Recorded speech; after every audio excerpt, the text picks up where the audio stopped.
Le Shabbat qui précède certains jours de jeûne, on annonce le Shabbat qui va avoir le jeûne dans le courant de la semaine. C'est que pour deux jeûnes, le jeûne du 10 Tevet et le jeûne du 17 Tammuz. Pour ces deux jeûnes-là, eh bien, Machrizin, c'est-à-dire le Shabbat qui précède, on annonce, voilà, il va avoir le jeûne tel jour qui aura lieu. Pourquoi on le fait seulement pour ces deux jeûnes et pas pour les autres? Le principe est que tous les autres jeûnes sont soit, on va dire simplement, sont toujours avec une préparation ou une accroche dans le temps qui fait qu'on ne peut pas les oublier. On va les égrener. On va commencer avec le patron de tous les jeûnes, c'est Kippour. Enfin, Kippour, on ne peut pas l'oublier, quoi. Il y a Aseret Yemei Teshuvah, les 10 jours de pénitence, et on a commencé Slichot 40 jours avant.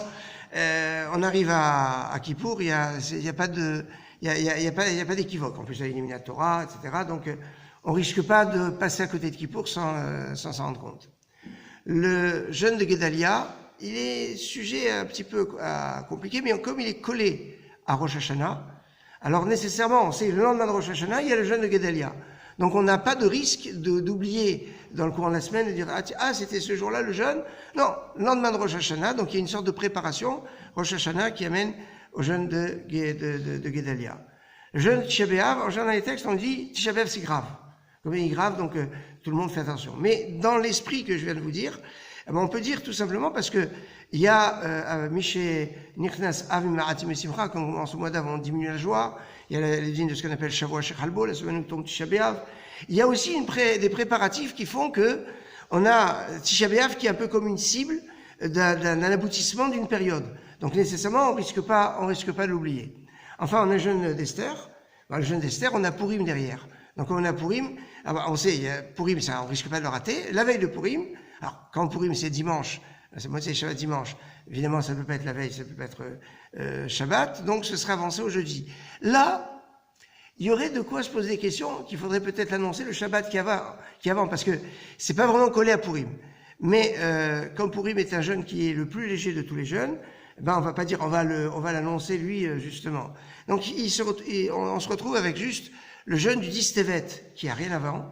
Donc il arrive un petit peu comme un cheveu sur la soupe, mais enfin il n'y a pas de préparatif. Et le 17 Tammuz. Le 17 Tammuz, c'est le début des 3 semaines de deuil, etc. Donc il se passe quelque chose à partir du 17 Tammuz, mais avant le 17 Tammuz, il n'y a pas de préparatif. Voilà pourquoi, pour le 10 Tevet et pour le 17 Tammuz, sans sourciller, il y aura à annoncer. C'est seulement chez les Sfaradim. Les Ashkenazim n'annoncent pas. Pourquoi? Parce qu'ils disent, comme c'est des jeunes qui sont dans les psukim, c'est dans les versets, donc c'est connu, il n'y a pas personne qui risquerait de se perdre, c'est flagrant. Et donc c'est pour ça que les Ashkenazim ne l'annoncent pas, parce que un autre point, c'est pas seulement un problème pratique, on va dire de se rappeler que c'est jour de jeûne, mais c'est que le jeûne n'a de sens que s'il est accepté. C'est si quelqu'un veut faire un jeûne volontaire, eh bien le jeûne volontaire n'a de sens que si la veille, avant à Mincha, on dit voilà, demain je vais jeûner.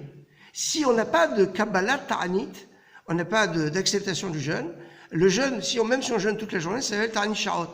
C'est un jeûne d'un certain nombre d'heures. Il n'y a pas d'unité de la journée de jeûne s'il n'y a pas une acceptation avant. Alors donc il y a une question qui se pose. Tous les jeûnes, est-ce qu'il faut qu'il y ait une acceptation avant? Alors qui pour? C'est un Minatora, donc on a une acceptation depuis Matan Torah, donc il n'y a pas besoin d'acceptation. Maintenant, tous les autres jours de jeûne, est-ce qu'on doit avoir une acceptation ou pas? Alors, on va dire, comme ce sont des jeûnes publics, donc qui obligent tout le monde, il y a une acceptation qui est tacite. Maintenant, certains vont dire, l'annonce que l'on fait le Shabbat qui précède, c'est une sorte d'acceptation. Et donc, si je dis comme ça, alors après, on peut se poser la question, pourquoi alors tel jeûne et pas tel jeûne? Là, c'est pour ça, mais si c'est un problème d'acceptation, c'est pour ça, là-dessus, les Ashkenazim vont dire, non, j'ai pas besoin d'acceptation parce que c'est dans le Passouk. C'est dans le Passouk, donc ça m'oblige, et donc c'est une obligation qui fait que ça se négocie pas. Et donc c'est pour ça qu'il n'y a pas besoin de l'accepter, et c'est pour ça que les Ashkenazim l'annoncent pas. Les Sfaradim ne prennent pas comme approche que l'annonce c'est une acceptation, mais que l'annonce c'est une préparation, un avertissement pour dire attention, voilà le Zman. Donc comme c'est une approche différente sur pourquoi on l'annoncerait, les Ashkenazim ne l'annoncent pas, les Sfaradim l'annoncent. Bonne soirée.